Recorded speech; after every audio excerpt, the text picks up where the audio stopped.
Assalamualaikum warahmatullahi wabarakatuh. Kita kembali pada video pembelajaran kelas 4 yang membahas materi tema 3, subtema 1 pembelajaran 3. Lingkungan yang hijau berpengaruh terhadap kesehatan manusia.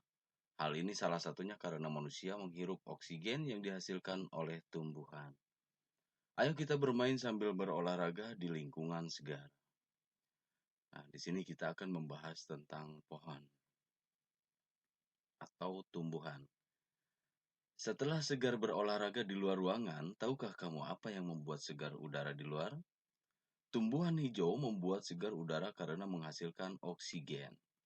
Sekarang, mari kita mengenali bagian-bagian tumbuhan. Bacalah keterangan di bawah ini dengan seksama. Ada akar. Akar adalah bagian tumbuhan yang umumnya berada di dalam tanah. Untuk beberapa jenis tumbuhan, akar juga terdapat di atas tanah bahkan menggantung. Akar berfungsi antara lain sebagai bagian yang mengokohkan tumbuhan. Jika tumbuhan tidak memiliki akar, tumbuhan akan mudah dicabut, mudah roboh ketika diterpa angin, atau hanyut terbawa air ketika turun hujan. Zat-zat mineral dan air yang dibutuhkan untuk membuat makanan diserap oleh akar dari dalam tanah.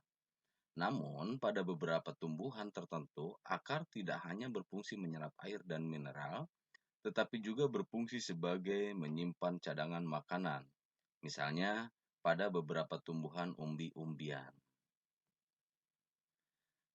Ada lagi bagian tumbuhan adalah bunga. Bunga merupakan bagian tumbuhan yang berfungsi sebagai alat perkembangbiakan tumbuhan biji. Lalu ada daun. Bagian tumbuhan yang berfungsi sebagai tempat berlangsungnya fotosintesis adalah daun. Daun banyak mengandung zat warna hijau yang disebut klorofil. Daun terdiri atas tangkai dan helai daun. Ada juga batang.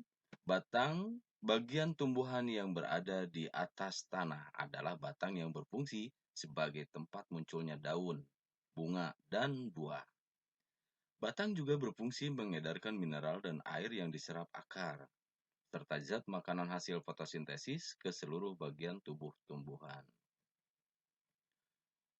Buah. Buah merupakan bagian tumbuhan yang berfungsi melindungi biji serta cadangan makanan buat biji berkecambah. Contohnya buah mangga dan buah apel. Buah terdiri atas daging buah dan biji. Oh, kulitnya tidak termasuk ya. Bagian yang kita makan biasanya daging buahnya. Biji. Biji merupakan hasil dari pembuahan yang terjadi akibat penyerbukan antara serbuk sari dan sel telur pada putik. Jika biji ditanam, akan tumbuh menjadi tumbuhan baru. Biji memiliki keping. Biji ada yang berkeping satu dan ada yang berkeping dua. Biji berkeping satu disebut monokotil, dan biji berkeping dua disebut dikotil. Tahukah kamu bahwa beberapa dari bagian tumbuhan tersebut berfungsi untuk membuat tumbuhan tersebut tetap lestari dan seimbang di alam? Contoh bagian tumbuhan tersebut adalah biji. Biji merupakan cikal bakal bagi sebagian tumbuhan untuk terus bertahan sehingga terjaga kelestariannya. Bisakah kamu mencari bagian tumbuhan lain yang berfungsi untuk menjaga kelestarian tumbuhan tersebut? Diskusikan secara berkelompok dan tuliskan hasilnya. Nah, jadi di sini udah ada contoh adalah biji.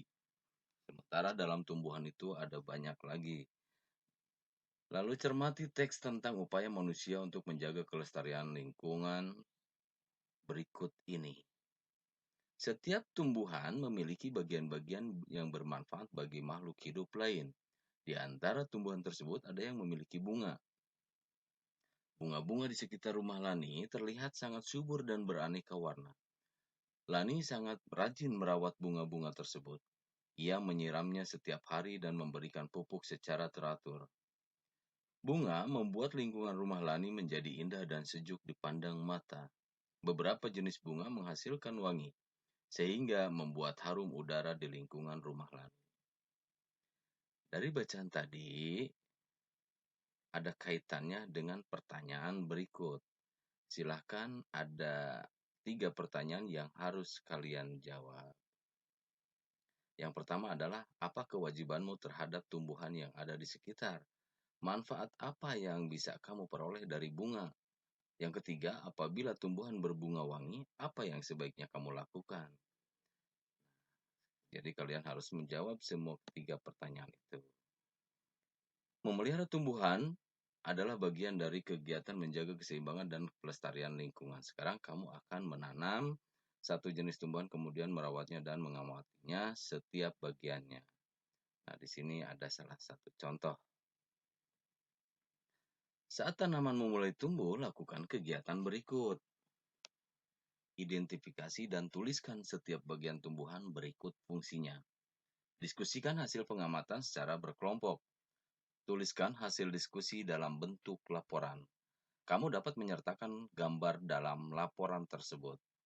Ambillah daftar pertanyaanmu yang telah kamu buat. Tambahkan pertanyaan baru yang menurut penting. Kamu boleh mendiskusikan daftar pertanyaanmu dengan teman di sekolahmu.